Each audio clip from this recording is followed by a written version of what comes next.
Silicon ভ্যালির দুই tech giant, একদিকে বিশ্বের শীর্ষ ধনী মাস্ক, অন্যদিকে ওপেন এআই এর চাবিকাঠি যার হাতে সেই স্যাম অল্টম্যান।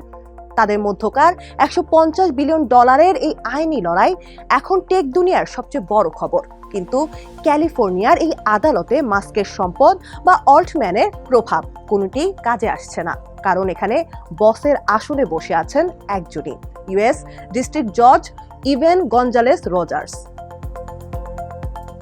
61 বছর বয়সী এই ফেডারেল জজ তার নো ননসেন্স বা আপোষহীন আচরণের জন্য পরিচিত। আদালতে তিনি সময়নিষ্ঠার ব্যাপারে করা, ঠিক সকাল 8টায় বিচার শুরু করেন এবং কোনো লাঞ্চ ব্রেক ছাড়াই একটানা আদালত চালান। এমনকি ইলন মাস্কের মতো ব্যক্তিত্বকেও তিনি মনে করিয়ে দিতে দ্বিধা করেন না যে মাস্ক আইন জানেন না। গত সপ্তাহে যখন মাস্ক আইনজীবীর মতো কথা বলতে চেয়েছিলেন, জজ রজার্স সরাসরি তাকে থামিয়ে দিয়ে বলেন, মনে করিয়ে দিই, আপনি কোনো আইনজীবী নন। মামলাটি মূলত ওপেন এআই এর আদর্শ নিয়ে। 2015 সালে মাস্ক ও অল্টম্যান অলাভজনক প্রতিষ্ঠান হিসেবে ওপেন এআই গড়ে তুলেছিলেন।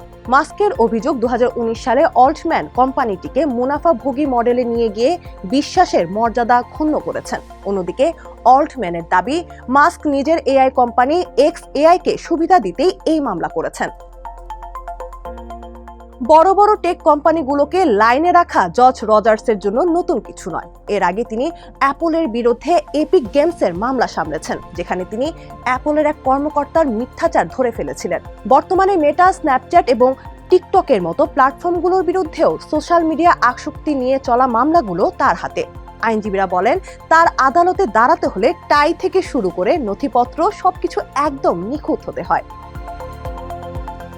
এই মামলার সবচেয়ে ইন্টারেস্টিং দিক হলো, এখানে 9 সদস্যের একটি জুরি বোর্ড থাকলেও তাদের সিদ্ধান্ত চূড়ান্ত নয়। তারা শুধু পরামর্শ দিতে পারবেন, চূড়ান্ত রায় দেবেন খোদ ইভেন গঞ্জালেস রজার্স।